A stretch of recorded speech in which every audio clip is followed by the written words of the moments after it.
Extra Point rolls on. Terry Ford hanging for Tyler today. David Ayers here like always, making sure we stay on the air. Jack Veltri booted him out, brought in Sam Shapiro, WIS TV. All right, so Citrus Bowl in Orlando. Have you already pitched to the folks at IS that you should go down there and cover all the quote-unquote news that's going on around the program and try to weasel your way to Orlando? Well, I figured there were a lot of extra storylines I could take advantage of, so I haven't made the elevator pitch yet, but I think Wednesday is a good target date. You're a smart man, Sam Shapiro. Smart man. Whenever you can gravy train or a trip to Orlando, you should go for that. All right, so Citrus Bowl, what are your thoughts? I mean, at the end of the day, you obviously want to be in the college football playoff. That's not going to happen. Citrus Bowl, though, it's a pretty good consolation prize if you even want to call it a consolation prize. Yeah, I mean, it would definitely. I guess my reaction. Well, I don't know. I think it's going to be exciting to see. This South Carolina offense really keep this train going. I mean, they ended the season on a high note. It kind of disappointing to see, like, even though they finished 15th, that they aren't, punching a ticket to that 12-team format. But they won the game that mattered. They won the Palmetto Bowl. I think regardless how this game goes, if they lose, it's not the end of the world. But, we want to see a win. Oh, absolutely. And one of the reasons why for South Carolina and for Shane Beamer and the players and that staff is to get to the magical 10-win mark. And here's Shane. Let's get to this, Dave, real quick. Was it Cut 6 talking about getting that 10th win for this season? I think everything's on the table, certainly. You can say what you want. This is the best conference in America. And for us to only have 3 teams in the playoff is a shame. And I don't think you can truly say you got the 12 best teams in the playoff year after year and only three SEC teams are in it when we've won however many of the last national championships. And best of luck to those teams that are playing in it. I hope Tennessee, Georgia, and Texas, one of them goes and wins it all. But I think you've got to look at that, no question about it. Automatic bids. I think everything's on the table. And you go into the playoff and 25 and this year and next year the same or whatever it is, and then you reevaluate going forward. And certainly the leaders across college athletics, the commissioners, the ADs, whoever else will figure out, how to continue to make it better. And this is the first one. It'll be great. I mean, I'm hurt that we're not in it, but I'm excited to watch. And it'll be great for the fans to have home games at the 4 locations. I mean, that's awesome. But like anything, there's always ways to tweak it and make it better, and for everyone. And whether it's the Big 12, the Big 10, the ACC, the SEC, the group of 5, whatever it is, let's continue to find ways to make it better. But, you're sitting there watching the rankings come out today, and it's a lot of thoughts going through your head when you see the teams that pop up there. That's Shane about the college football playoff, which we'll get to in a couple minutes. The 10th win thing, obviously Joe Morrison had a 10-win season, and the ball coach Spurrier went 3 straight years with 11 wins. This will be the 5th time in school history. Obviously, that's a big deal to Shane and a lot of the players. It'll be interesting, Sam, to see how many opt-outs they have for this bowl game. Because there's a few dudes on that team that obviously are going to get drafted second, third day. Maybe somebody might pop in the bottom of the first round. Who knows? So, again, in the world we live in 2024, how many guys opt out for NFL draft reasons, and how many guys stay in because they want to get that 10th win? I don't know. I mean, if you're South Carolina, you're riding a 6-game win streak. I think there's a lot to play for, even if it's not, a high stakes necessarily game. But, I mean, you got Dylan Stewart and Lenora Sellers who are coming off great freshman campaigns. And I think, capping that off with a 10th win is a great way to kind of, put the bow on top and, kind of segue into, off season, looking to how to make the sophomore year even better. Yeah, I think the 10-win thing is a big deal for most of those guys. And I think, again, not just coaches. I mean, obviously Shane would love to get a 10th win. It'd be the 3rd coach in school history to do it. But I think a lot of the players, like the Boogie Huntleys and the Tonka Hemingways and guys who have been here for a while, Vershawn Lee, multiple year guys who some came in the beginning of Beamer's tenure. Going out with win number 10, I think would mean a lot to some of those dudes. I mean, definitely, because of, we we were not expecting at the beginning of the year this team was even going to win 10 games, let alone 8 games. So the fact that we're even thinking about them being in double digits for wins this season is kind of the best thing ever, and I would kind of want to ride that as long as I could. I don't know. Yeah, with all the great momentum of the year. And look, you just said, we forget this because once you get in it, you forget how you were thinking at the start of it, right? You can't, it's human nature. But now you get a second to breathe, and you look at it and you go, yeah, the college football playoff thing bugs people. I get it. I totally understand. We'll get to that here in a little bit. But we were sitting around before the season started. Okay, how are they going to get that 6th win? How are they going to get 6 wins? Look at the schedule. Could they beat that team? Well, they beat that team. And they ended up winning 9. And this train got back on the right tracks, and it's got great momentum. Another top 20 recruiting class. Transfer portal opens today. We haven't even talked about it yet, but that's going to be a thing. You're much more, you'll put yourself in a better spot as a program to how attractive you are to these transfer portal players coming off a 9-win season and sniffing around the college football playoff. So all in all, once you get away from the college football playoff, bleep, bleep, bleep, bleep, pretty successful year. I mean, we thought the bulk of the season was going to look like how LSU and Alabama went, and that was kind of just a blip in time that really was just a fraction of the whole season. I mean, we were talking about in the beginning of the year freaking out after Old Dominion. Oh, my gosh, if this is how the offense is going to look all year, get ready. It's going to be a dumpster fire. Well, the last 7-8 weeks, it hasn't looked that way, and they've come out and beaten multiple nationally ranked teams. I mean, you couldn't have asked for a better recipe for, how this season really went, to be honest. Yeah, four wins over ranked teams in November when you played them. The Shane November thing is a real thing. They're very good under Beamer in November. All right, Dave, try to find this cut because we got everything discombobulated. Shane's story about the last time he was at the Citrus Bowl. It's been a long time since Shane Beamer's been at the Citrus Bowl. You got it, Dave? All right, here's Shane's story about the last time he was at the Citrus. I was thinking about it the last time that I was a part of this bowl game was coming off a disappointment, if you will. For us, it's not being in the playoff, which if we're not in the playoff, as I said, this is the next best thing. And the last time I was down there, I was a graduate assistant at Tennessee back in 2001. And that was the year, obviously, of 9/11. And we were supposed to play Florida the week of 9/11, and that game got pushed back to the first weekend in December, and we went down to Gainesville. Coach Spurrier was the head coach. They were loaded, we were loaded, and we beat them in Gainesville to get into the SEC championship game. And then we went into the SEC championship game versus Nick Saban and LSU and knocked out whoever their start, Rohan Davey, I believe, was their starting quarterback, and then Matt Mock came in the game, and LSU ended up beating us in the SEC championship game, and there was no playoff back then.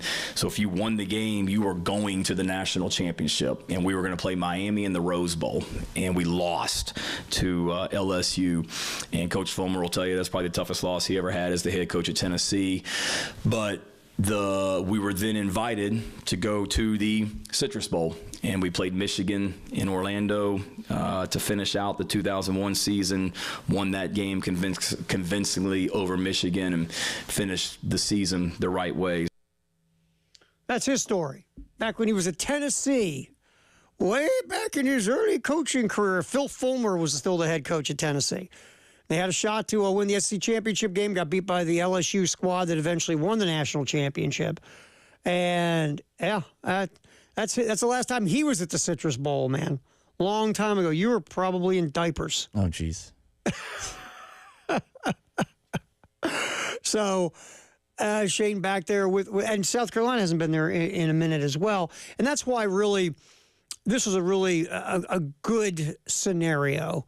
Because, yeah, I mean, look, nothing wrong with the Gator. 2 years ago, South Carolina went down and took over Jacksonville, Gamecock fans.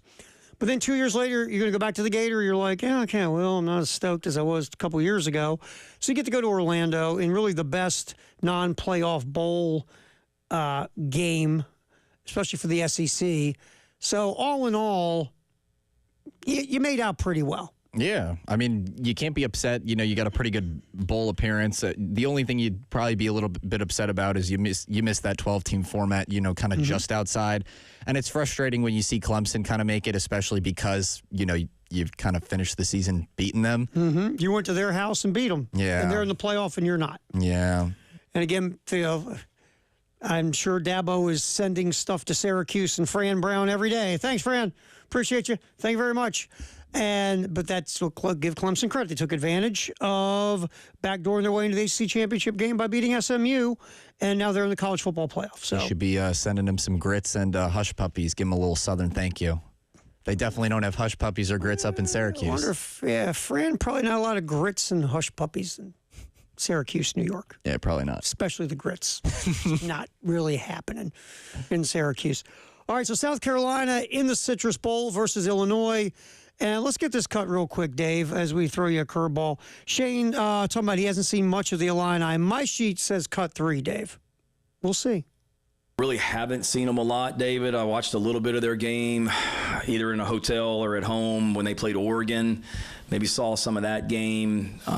They played somebody, I want to say they played either on a first game of the season is maybe on a Thursday night or a Friday night or something, and I've seen them a little bit just on television, but haven't dove deep into their team. But obviously they're in a great league, a league that got 4 teams in the playoff, and they found a way to be one of the best teams in that conference. So that we know they'll be tough, physical Big Ten football team. Illinois is on that second level. Obviously, Oregon, Indiana, Penn State, Ohio State in the college football playoff. Oregon's been ranked on and off pretty much all year. They decided to actually throw the football this year with Luke Altmaier, who was at Ole Miss before and then transferred. Much better, more well-rounded offense this year. They got a little more balance. Defensively is what Brett Bielema lives on, obviously. He's a Big Ten coach. I mean, really good at Wisconsin, really bad at Arkansas in the SEC, has gone back and got himself on the right tracks. He's been successful at Illinois. Hopefully we get ourselves an interesting football game. I mean, a well-rounded offense against a high-powered defense always makes for a good recipe for entertainment, but you never exactly are quite sure who's going to come out on top. I mean, I feel like we're a little biased. The South Carolina offense is looking pretty good, and they're coming off a hot streak. But maybe having a week off did something. Illinois is going to play. Brett Bielema teams are physical. They're going to play. There will be a lot of physicality at the line of scrimmage on both sides of the ball with Illinois, and obviously we've seen South Carolina, especially defensively. Forward in for Tyler. It is the extra point here on the game.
All right, we're reacting to a lot of stuff here. We've got South Carolina in the Citrus Bowl. 9 wins to take on Illinois. Could get to that magical 10th win. Here's Shane Beamer talking about getting there for the 5th time possibly in program history.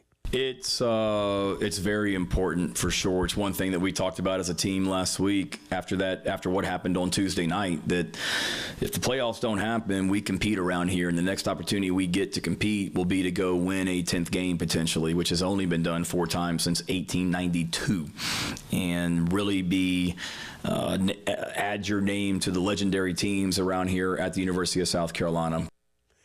Yeah, you get to the 10th win, you become the 3rd head coach to accomplish that here at South Carolina with Joe Morrison and Steve Spurrier. All right, plus it keeps your momentum going. Obviously, the Illini, your opponent, will start our coverage New Year's Eve, 10 a.m. Gamecocks game day locally here in Columbia at 107.5 the game. Then 3 o'clock kick, and when the network pregame rolls at noon, we'll be joined in Myrtle Beach by our affiliate at 100.3 the game. All right, the other part of what has gone on the last couple of days, Sam Shapiro here from WIS, Dave's here as well, Extra Point, Terry Ford filling in for Tyler. Dal Loggins is now the head coach at Appalachian State. Nobody saw that coming. I was like, what? His name wasn't on the list of a lot of the people you've been hearing about. You know, Garrett Riley, you heard about Sam. You heard about maybe Clayton White, the defensive coordinator here. Sean Elliott, who's on the staff here for his connections. But Dal Loggins becomes a head coach at Appalachian State. And now Dal wants to coach the bowl game. But again, like we heard Shane say last hour, wanting to and being able to are 2 different things. All of a sudden, when you're the head coach of another school. So we'll see what happens there. But Dal Loggins, I mean, I was like, huh? When I first heard him, I started looking back at the posts I was reading about Appalachian State and the candidates for the job. I never saw Dal Loggins' name. Yeah, it was definitely a surprise. Actually, I was actually working over the weekend, and one of the guys who runs the website over the weekend, he went to Appalachian State, and I think he knew they were getting a new coach they were going to make the announcement this weekend, and our sports team was kind of doing conference calls, and Julia actually, who was on the conference call where the news came through, she comes out and she's like, hey, by the way, you got a new head coach. And I think we all kind of just stopped in the newsroom for a second. We're like, oh, it's Dal Loggins. We were not, nobody thought, who? It's like, what? Yeah. I mean, we talked about this last hour. I mean, first of all, Dal taking the momentum of what's going on this year at South Carolina, especially since the bye week, the offense was much more efficient and productive and explosive. And I think Dal, from having a chance to talk to Dal Loggins, like on the air and off the air, he's a really good conversationalist. He's a great storyteller. That's why he's a really good recruiter. But also, I think that makes Dal a great interviewer. I think Dal probably interviews really well. I could see Dal going to Boone, sitting with those folks at Appalachian State, talk about what happened here this year, work with Lenoris, work with Spencer Rattler last year, working with Jay Cutler in the NFL, and all of a sudden Dal's spinning stories, and they're mesmerized, and all of a sudden Dal has worked himself into being the head coach at Appalachian State. I could totally see Dal Loggins wowing those folks and getting the gig. Well, especially if the communication, like you said, is S tier, so to speak. I mean, if he's going to if he can communicate, specifically what worked with, developing, especially the South Carolina offense over the last year, I think that's kind of that's the most important thing is, finding a way to get that tapped into, your next player so that they kind of have an idea of the vision you want for that team. So I think if he kind of, maps that out pretty well, that, that could be a pretty good recipe for that team. We say this all the time. It's the number one thing for a head coach is to build culture. You've got to build a winning culture. That's where it starts. That's why a lot of coordinators fail, because they're really good coordinators. They're great at their systems and their schemes and their calls, but they're not good at building the culture and being the CEO and being the leader. It's just some dudes can do it, some dudes can't. We'll see if Dal can transition himself into being the leader. So, when I was a boy, we walked 5 miles uphill in 2 foot of snow in June. Oh, yeah. Okay, Uncle Woodrow. But that's a thing. You're right. It get a little chilly. You get some weather. It's not like here in South Carolina. Yeah, no. So we'll see. But good for Dal. The next step is, does Dal Loggins coach the bowl game? Or do they let, some of the words, do you let Mike Shula become the offensive coordinator / play caller for the bowl game, and he is going to be a candidate for this offensive coordinator gig. I mean, they're going to be guys outside the program because obviously there's going to be a lot of people who want to work with the Lennar Sellers. But if it's not Dow Loggins, it most likely will be Mike Shula, and he'll get like a mini audition. Which could be good for him. I mean, it could definitely be a resume breaker. But I think that I don't know. If I were Dow Loggins, I'd want to be part of that last game. You know, being a part of that 10th win, like we've been talking about this morning, a big deal for this program.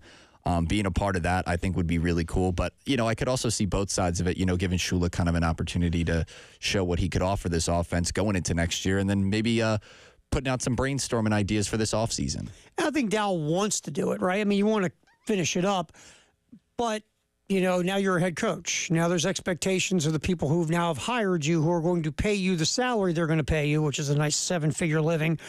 So sometimes they're like, yeah, man, go coach that bowl game. God love you. And then they go, do you really have to coach the bowl game? Because, we got recruiting here, and we got this, and we got that, and we got that, and you got to do this and that. So we'll see what Dow Loggins does. But I know, according to Shane, we played the cut last hour, that he would love to have Dow coach the bowl game, and Dow would love to do it. And other guys have done it before.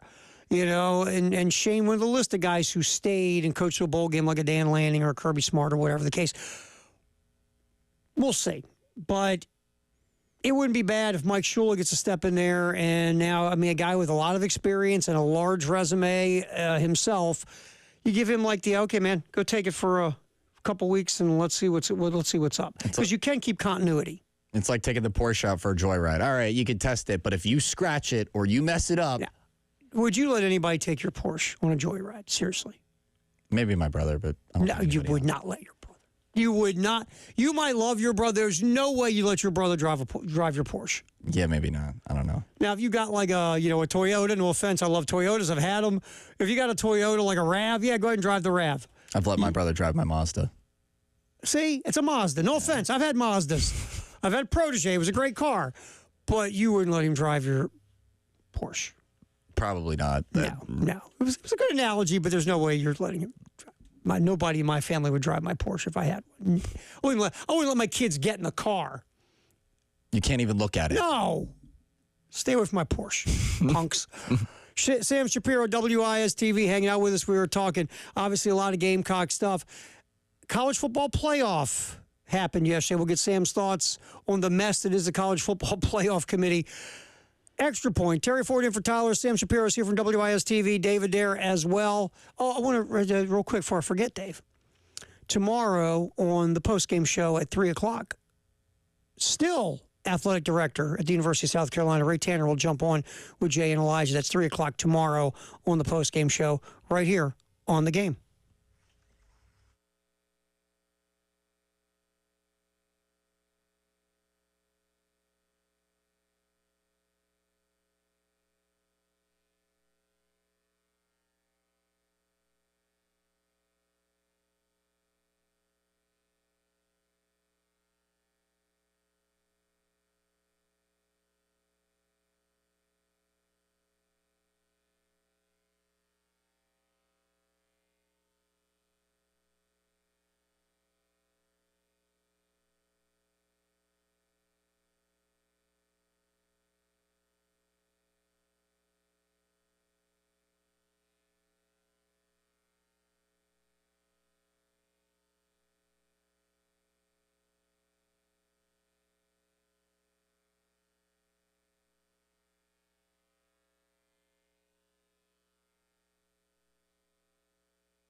hey, we're here. It's going kooky today, Dave. It's one of those days. Never know what that computer's going to do today. It's just kind of, I don't know. You know what it's like? You know what it's like? It's like you have that, you have like you shuffle your Spotify. That's what it is today. We're just shuffling our OPEX Spotify and see what comes up, and we'll find out. Extra point, Terry Ford, Sam Shapiro here from WIS-TV, David Ayer, trying to figure out what is going on with that computer system in the other room. Extra point here on the game. Tyler will be back tomorrow. All right, college football playoff. Obviously, caused a ton of talk. The committee painted themselves in a no-win situation. And they go with SMU over Alabama. And first of all, Sam, in your opinion, did they get it right? I believe they did. I think because of how SMU has looked kind of throughout this year in comparison to Alabama, I mean, Bama's kind of got that younger receiver core, and, Kevin DeBoer taking over kind of changes things up. But I think SMU overall throughout this year has proven a lot more than this Alabama team historically has, kind of compared to at least in years past. So I think it was nice that they I think the whole point of the college football playoff was to give additional teams more exposure to a postseason environment like that. And I think they got it right, just because, they let a program like SMU kind of get in because of, just because they had a bad end to kind of the end of the regular season doesn't necessarily mean they should be kind of kept out of the fun. It's weird because no matter which way you go here, you don't win if you're this committee. Yeah. If you put Bama in and keep out SMU, now you're running the risk of having teams opt out of the conference championship game. Because SMU's in before the conference championship game. SMU is safely in the field of 12. But now they got to play Clemson for the ACC championship. So if you penalize a team for playing in their conference championship, by the way, a team went undefeated in their league. Now are you going to get teams going, nah, I don't want to play in the conference championship, I'm good? Because that conference championship game, let's be honest, college football and the College Football Playoff Committee, the powers that be in college football care about money. Conference championship games can make you a lot of money, especially if they're going to matter a lot in the college football playoff with an automatic bid. Teams opting out is not a good look for your conference championship game. Because if a team's in SMU's position moving forward, if they would have kicked SMU out of this playoff, down the road a team would go, you know what, we don't want to get SMU'd. We're going to skip the conference championship game, but thanks for the offer. You can't have that. So in a lot of ways, you had no choice as a committee to put SMU in, even though Alabama, bigger brand, bigger TV ratings, more eyeballs, better strength of schedule, better wins. So you had to see, this is what it is. They had to make one of two choices, and they were going to make a lot of people angry no matter which way they went. But they painted themselves in this corner. So I don't pity them. They caused their own mess. No, I don't either. But I honestly kind of respect the move, just because a lot of people, I feel like, were anticipating Bama to make it, and they were excited. Well, not necessarily excited, but I know a lot of people, especially on Twitter, were saying, oh, here we go again. Bama's going to get, coattailed by the committee, and they're going to get, pretty much the opportunity handed to them. And I think more people were actually surprised that they didn't get it handed to them in this case scenario. But I mean, looking at it on paper, the Gamecocks were also 9-3. There are a lot of 9-3 teams that didn't make it or weren't even in the conversation. Yep. So the fact that Alabama is kind of sort of only still in the conversation just because of their track record and resume, it's kind of nice to see a team like SMU make it, even though I personally think they could get completely washed out in the first round just because of that lack of being in a postseason environment like that. And the thing, too, is, and here's what you did. You protected the conference championship games, you had no choice. So then all the teams, then teams go, wait a minute, I thought strength of schedule mattered. I thought beating top 25 teams mattered. Well, Alabama had that over SMU. So now that crew is angry with you because you're like, wait a minute, SMU's strength of schedule is nowhere near as tough as Alabama's. They didn't beat any top 25 teams all year, so we're rewarding that. I thought strength of schedule mattered. I thought playing tough teams mattered. See, when you don't have a criteria, you're an NFL guy. When you don't have a criteria of a process that says, A, one-loss record, B, tiebreakers head-to-head, C, conference record, D, this or that. I know college football is different than the NFL, but when you don't have a process, and your process is make it up as we go along, right? This is what you do to yourself. Josh Pate, Dave, I want to play this cut from Josh Pate, cut 22. Josh Pate talking about the College Football Playoff Committee had no choice to do what they did, and there's no way they could have got it right because they don't have a process. I'm going to suggest to you the playoff committee could not get it right. They were incapable of it, not because they're stupid or ignorant or know nothing about football. It's because they were put in a no-win situation with the format that they have to deal with. I've been calling this for a year or longer. I don't think you had to wait until the results were final to see this coming. I don't think you had to see the field work itself out before you understood the auto bid in college football as a practice is a very flawed concept. The auto bid, 98% of you know what that is. But all I'm talking about is the fact that Boise State has a first-round bye. Boise State is ranked 9th in the college football playoff rankings, but they're all of a sudden number 3 in the bracket. Why is that? Well, because they won a conference. I guess we just think all conferences are equal. Therefore, if you win one, you're thrown in the same barrel as the winner of the SEC or the Big Ten or the ACC, and the 4 highest ranked amongst you gets a bye. It's dumb. It always was going to be dumb. But I think it took until this playoff iteration to realize, oh, that doesn't just impact who gets a bye, that impacts things downstream as well. So I'm going to suggest to you, as I throw out several thoughts here, we don't have a rankings problem so much this year as we have a format issue this year and at least next year before they address this thing. That's my biggest deal. Like college basketball, you win your conference tournament, you get the automatic bid into the dance, right? But you don't automatically get a top seed. The NCAA college basketball tournament committee seeds the teams. You get in, you just don't get a high seed automatically if you win a conference tournament. This was dopey and dumb from the beginning. And look, I love seeing Boise State in this thing. I do. I think a group of 5 teams should be in this college football playoff field. I like that. But you make them the number 3 seed is asinine. Look, it should have been Boise State in, Arizona State in, Clemson in, Oregon in, Georgia in, right? Then you get your other 7. Now let's seed it. Does that make sense, Sam Shapiro? I mean, you brought up Arizona State. Seeing them as a 4 seed and a 12 seed, I mean, they basically ended their season in a very similar fashion that South Carolina did, and that's the 4th seed in the college football playoff. Going back to what you were saying with the format, it's kind of dumb. Like, it seems kind of dumb. It seemed dumb when they did it. It's one of those where you went, okay, that's a little weird. But now we've actually watched it play itself out, and then we're like, who came up with this genius idea? Yeah. At what point did anybody not go, yeah, but we run the risk of having some team way overseeded that doesn't belong in that seeding spot if they get an automatic bid from their, look, no offense, the Big 12. We knew the Big 12 was going to be a mosh pit this year.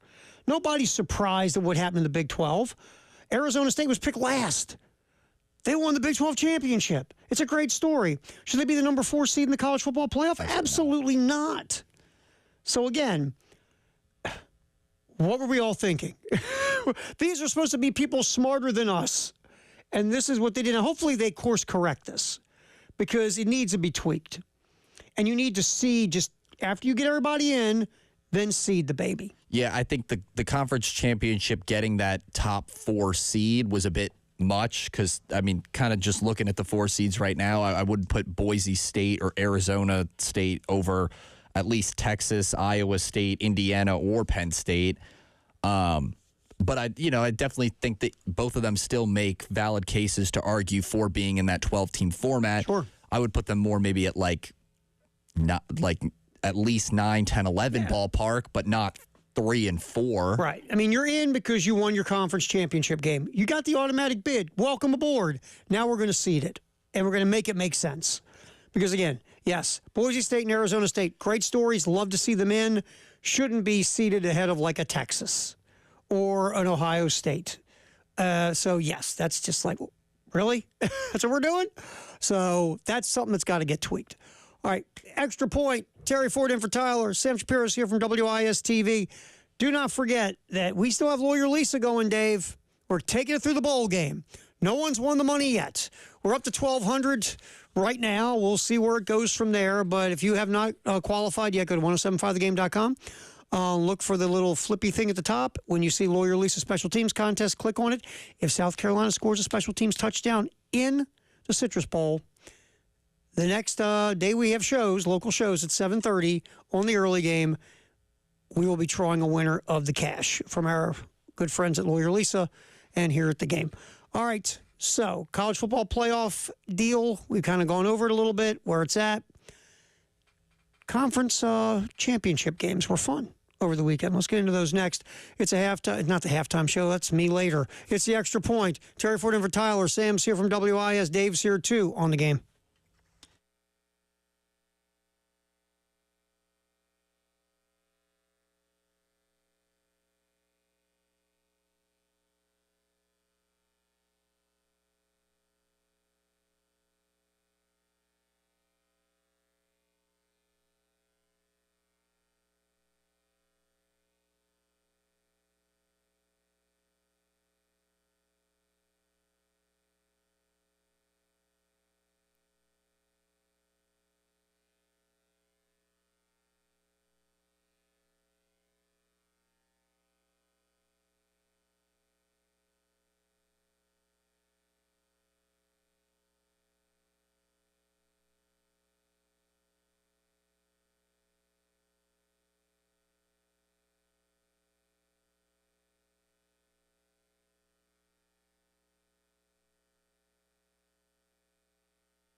Extra point. Terry Ford hanging in for Tyler. He'll be back tomorrow. Sam Shapiro here from WIS-TV. David Hare also getting it cooking for us. Tomorrow, 3 o'clock on the postgame show, right out the gate, Jay and Elijah will be talking to still Athletic Director Ray Tanner. So Coach Tanner will be on with Elijah and Jay on the postgame show. That is tomorrow, 3 o'clock here on the game in Columbia, Florence, and Myrtle Beach. We've been talking about a ton of stuff. Obviously, Citrus Bowl with South Carolina taking on Illinois. We've also talked about Dow Loggins, now the head coach at Appalachian State. Also, college football playoff. We didn't get really into the matchups much, to be quite honest. I thought, and Dave, pop this cut real quick if you can. I'm going to catch you. It's cut 23. I thought Kirk Herbstreit, former Ohio State quarterback, had a very interesting take about Ohio State getting that home game. Because remember, last time we saw Ohio State, they got punked by a very mediocre Michigan team who's allergic to the forward pass. In one of the biggest upsets in that rivalry's history. Fan base is not very happy right now with Ohio State and with Coach Day. Kirk Herbstreit this was a very interesting take on Ohio State having a home game. Hit it, Dave. After the way the Ohio State season ended against Michigan, I don't know if it would have been better for Ohio State to go on the road to get away from their home crowd that'll be booing after their third down not converting and the punter comes out, booing Ryan Day. They'll have to rally and have a good start to that game, or it could turn sideways with the home crowd, in my opinion. That's interesting. They're not in a good mood in Columbus. Once again, you lost to a Michigan team you had no business losing to at all. That might be the most annoyed, angry, depressed team in the college football playoff. And to Kirk's point, look, he knows them. He played there. He lived there for a while. He worked there. They go 3 and out, first couple of series, or God forbid they give up a score early and they go down. Boo! Boo!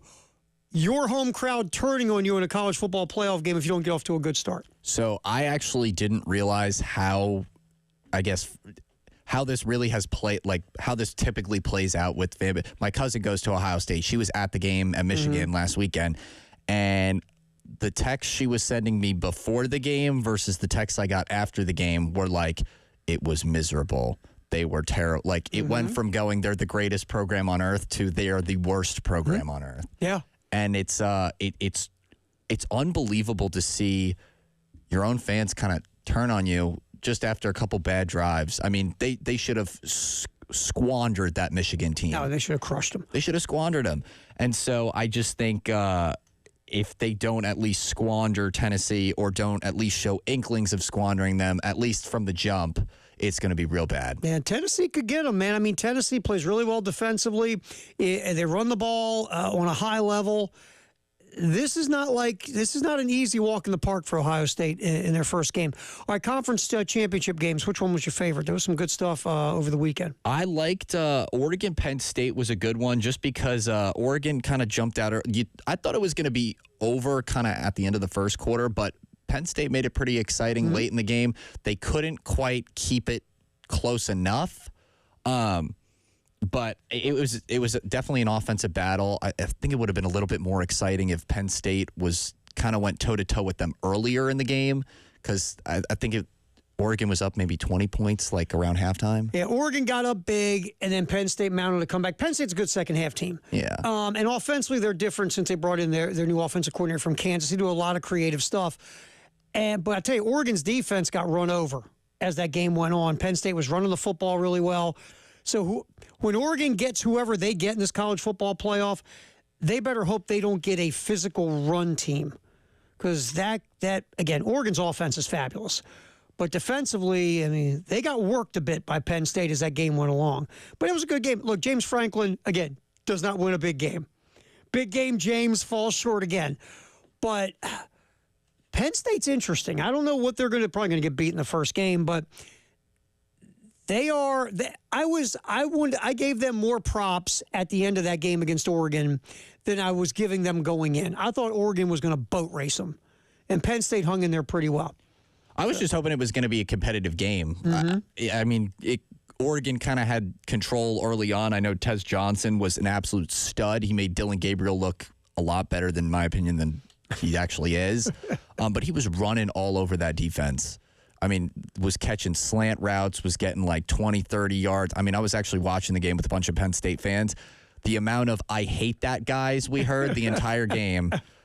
If I had $1 for every "I hate that" guy, I'd have at least like $10, $15. The SEC championship game was something. Texas they got nobody to blame but themselves. Oh my gosh. Texas dominated the first half. They should have been up by 2 scores, and they weren't. The fact that Georgia made the 2 quarterbacks work in that game and still won was honestly kind of the most dominant thing I feel like I've seen them do all year. Yeah, I mean, Georgia, I was talking to Jack about this. It felt like when Georgia had to go to Gunnar Stockton because of Carson Beck's injury, it galvanized the entire team. We got, like the defense, we got to take it up a couple notches because we have a backup quarterback in the game. The offensive line, we got to take up a couple notches. The backs, the receivers, the special teams. Everybody was like, okay, we got to man up because we got to play our young backup quarterback who's never been in this situation ever. Oh, it took the fight or flight for that entire team on both sides of the ball, to the next level. And it was, I remember watching the end of the overtime game, and just thinking, like, if they could get a backup in there and still be in a position to beat a team like Texas, I mean, that's a scary team going into the postseason. And again, that's all about will and culture and all the things that Georgia has become under Kirby Smart. You saw it right there. And, of course, Clemson got out big. SMU came back and tied it, and then their kick coverage unit went but, it's a shame because SMU played like they'd never been in a game that big before in recent history in the first, quarter, and Clemson got up big, and then SMU had to chase. Well, it was nice to kind of see them, get their footing in the second half. I think it reassured for the committee that they'd be a good pick. Fine job, Sam. Good hanging out with you, my friend. Our buddy Sam Shapiro from WIS. Tyler will be back tomorrow. Wes and Chris and Dave and Gamecock Central. That is next right here on the Game in Columbia, Florence, and Myrtle Beach.